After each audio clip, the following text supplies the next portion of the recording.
Just like to offer a big shout out to Touchdown Digital for sponsoring this week's video. Well, hello everybody, welcome back to the channel. My name's Glenn Samuel and you're watching Sniper Photography. Today I want to talk to you about 6 things that I think are important to up and coming photographers or people that are new to photography or have just started getting into it. Now, these 6 things aren't set in stone, they're not law, they can be broken, but they can be adhered to. And I can guarantee you, if you really study and listen to what I'm about to tell you, and you implement that in your photography, I think you'll find that your images will improve and it'll give you a better understanding of what photography is all about and how to position and frame your subjects, what sort of lines to look for, shapes and colors. So having said that, we'll get started. Please enjoy this. If you're new to this channel, please hit that subscribe button, the bell next door. If you've got any comments you'd like to make on this video, please put it down below and I'll get back to you as soon as I can. So having said that, let's get started. The first one I want to talk to you about is understand lighting.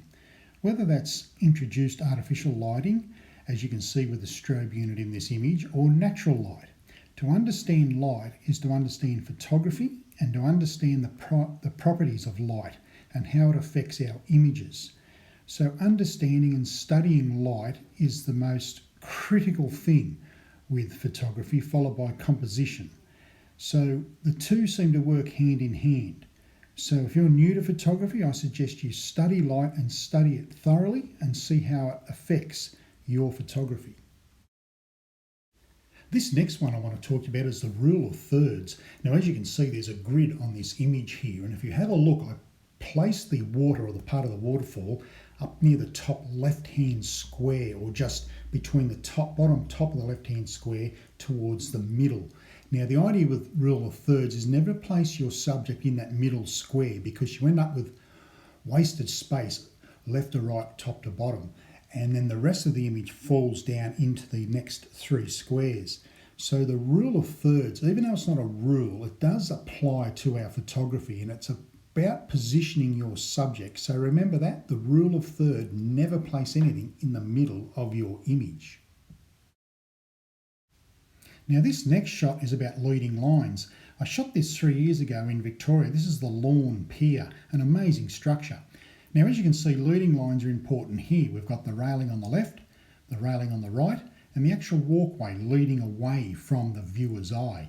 So you're actually looking at it at the base of the image and then you follow it through with the eye. And the idea is to lead the viewer through the image by using leading lines. So as you can see, there's 3 leading lines there, the railing on the left and the right, and the actual walkway itself. And that's what we call leading lines in photography. So take a look out for them and use them to your advantage. Leading lines.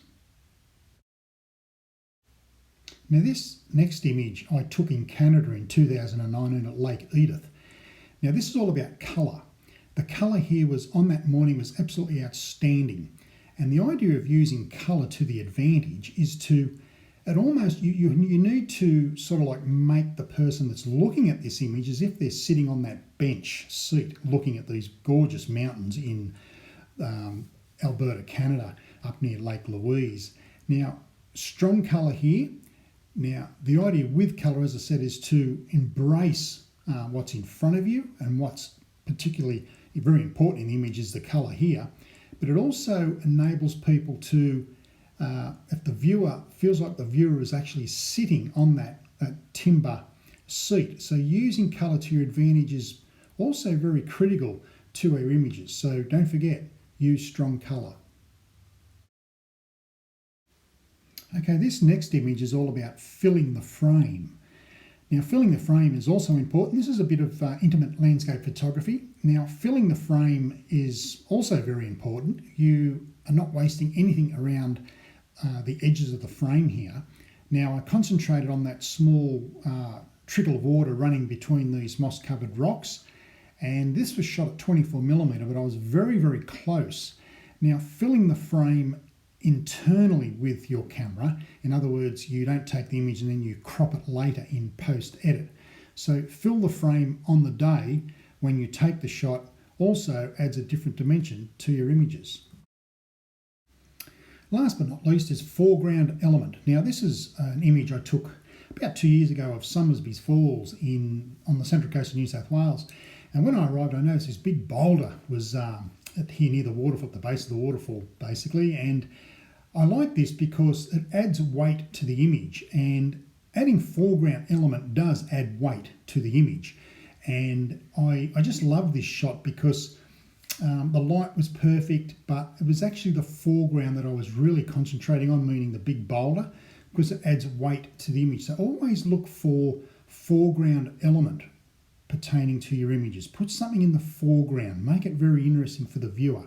Plus it also, as I said, it adds weight to the image. So remember that, look for foreground elements or include foreground in your shots.